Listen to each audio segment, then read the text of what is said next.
Assalamualaikum warahmatullahi wabarakatuh. Kali ini saya akan menjelaskan tentang sistem persamaan linear dua variabel yang dimana menggunakan metode gabungan substitusi dan eliminasi dan metode grafik dan juga metode matriks.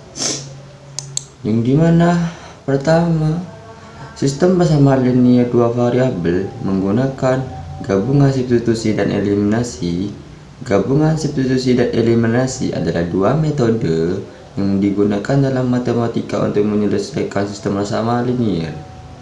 Metode ini digunakan ketika kita memiliki dua persamaan dengan dua variabel atau lebih dan ingin mencari nilai-nilai variabel tersebut.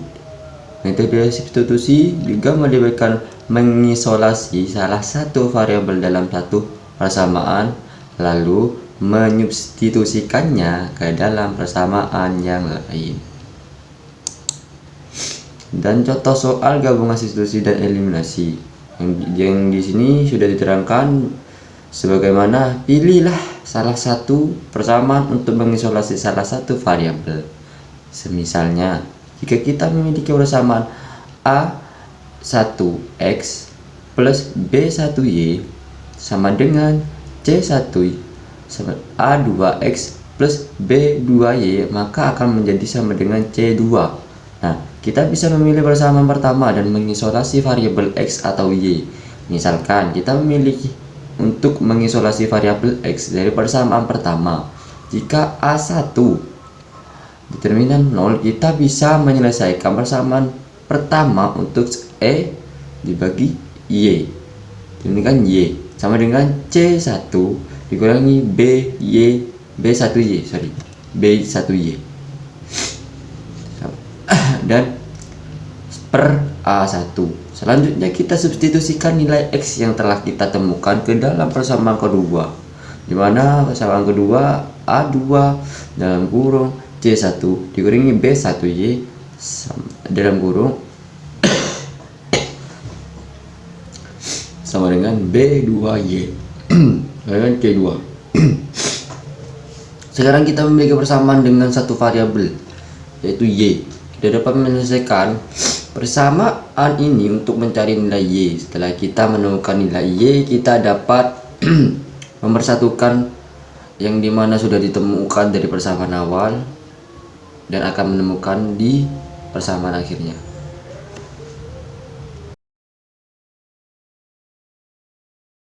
Dan selanjutnya, sistem persamaan linear dua variabel menggunakan metode grafik yang mana representasi visual dari dua persamaan linear yang memiliki dua variabel.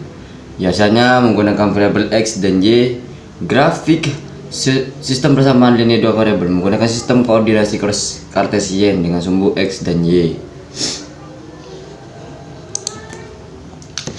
Contoh soal grafik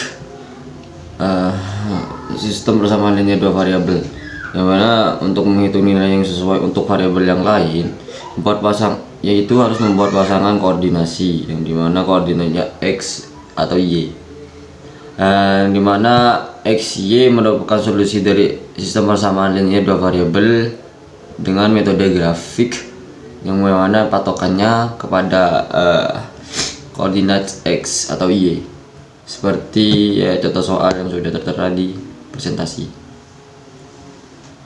Kita lanjut ke sistem persamaan linear variabel menggunakan metode matriks yang mana di dalamnya konteks sistem persamaan linear dua variabel menggunakan matriks juga dapat mewakili persamaan tersebut menggunakan matriks. Matriks persamaan linear dua variabel menggabungkan koefisiensi variabel x dan y serta konstanta dari setiap persamaan ke dalam matriks, yang dimana matriks juga mempunyai contoh soal yang dimana contoh soal dari matriks sendiri semisal kita memiliki dengan dua persamaan yaitu A1x dan A2x, yang dimana A1x sama ditambah dengan B1y sama dengan C1 dan A2x tambah B2y sama dengan C2, yang dimana matriks sistem persamaan linear dua variabel dapat ditulis dalam bentuk matriks augmented sebagai berikut, yang dimana A1 yang di sini sebagai x di dalam matriks dan B1 sebagai y yang dimana kan diganti oleh B.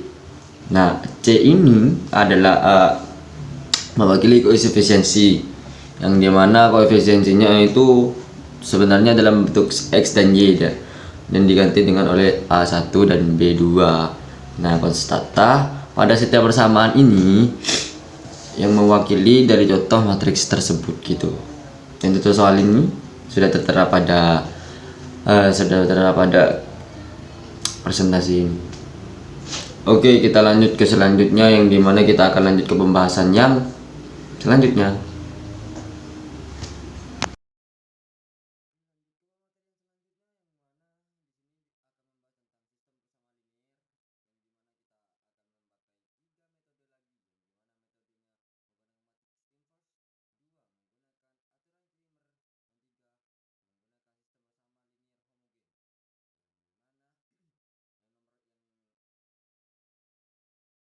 Di mana yang pertama di sini menentukan solusi SPL menggunakan matriks inverse, yang dimana sistem persamaan linier menggunakan matriks inverse adalah salah satu metode untuk menyelesaikan sistem persamaan linier. Dalam metode ini kita menggambarkan persamaan linier sebagai matriks dan vektor, dan kemudian menggunakan matriks inverse untuk menemukan solusi dari sistem persamaan linier tersebut. Jadi sistem matriks linier inverse ini yang akan digunakan sebagai pemecahan masalah dari sistem persamaan linier tersebut. Oke. Lanjut ke contoh soal. Ya, contoh soalnya di sini contoh soal matriks inverse di sini adalah 3x plus 2y sama dengan 8. Dan 4x dikurangi y atau bisa min y sama dengan 7. Nah, di mana matriks efisiennya 3, 2 dan 4 min 1, sedangkan vektor hasil B adalah 8 dan 7. Jika A sama dengan A, B, dan C, D, maka A determinan min 1 sama dengan dalam kurung 1 per AD dikurangi BC dikali D min B dan min C A sama dengan akan menghasilkan X sama dengan 2/11, sedangkan Y min per 11, maka hasilnya sama dengan 1, dan akhir jawabannya juga akan 1 seperti contoh soal tersebut sudah. Dan lanjutnya menentukan solusi SPL dengan aturan Cramer, yang dimana sistem persamaan linier dengan aturan Cramer adalah salah satu metode untuk menyelesaikan sistem persamaan linier dengan menggunakan determinan matriks. Metode ini hanya berlaku untuk sistem persamaan linier yang memiliki jumlah persamaan dan variabel yang sama atau bentuk persegi, dan matriks koefisiennya A harus memiliki determinan yang tidak sama dengan 0. Begitu. Lanjut sistem. Nah, lanjut ke contoh soal SPL dengan aturan Cramer, yang dimana misalkan SPL ditulis dalam bentuk AX sama dengan B, maka sistem tersebut mempunyai pemecahannya itu X determinan A per determinan determinan A1 di atas per det A dikali seperti contoh berikut. Dan dimana AI adalah matriks yang didapat dengan menggantikan entry dalam kolom ke-1 kolom I dengan entry dalam matriks, maka B sama dengan B1 B2, dan di situ B, dalam titik-titik itu adalah B3 dan hasilnya Bn. Lanjut. Kita sudah masuk di dalam sistem persamaan linier homogen, yang dimana sistem persamaan linier homogen adalah sistem persamaan linier dimana semua persamaannya memiliki bentuk.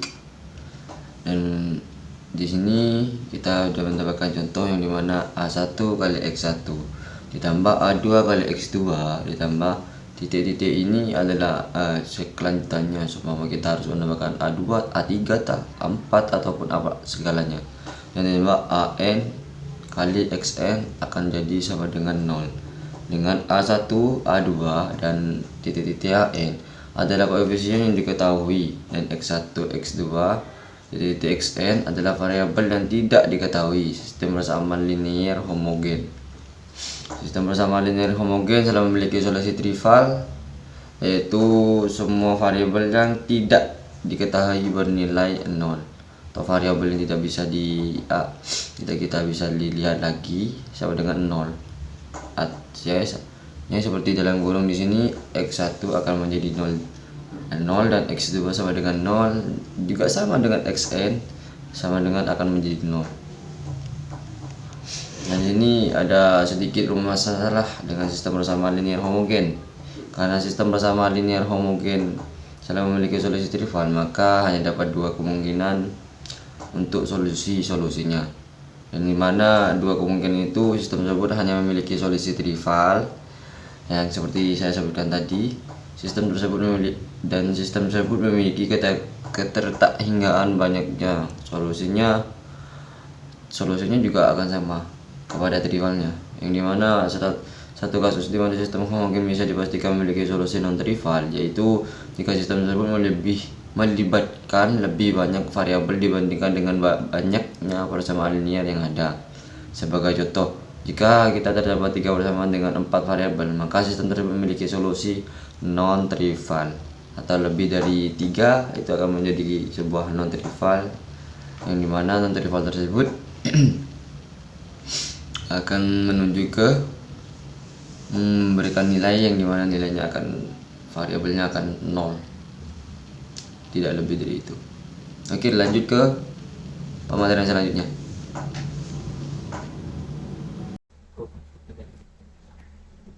Oke, lanjut ke selanjutnya yang dimana notasi dan operasi vektor. Notasi dan operasi vektor ialah suatu besaran yang mempunyai besaran dan arah. Dengan demikian, maka dua vektor yang mempunyai besaran dan arah yang sama, maka dua vektor tersebut adalah sama, tanpa memandang di mana vektor tersebut berada. Jadi tidak bisa membeda-bedakan, jadi sama semuanya.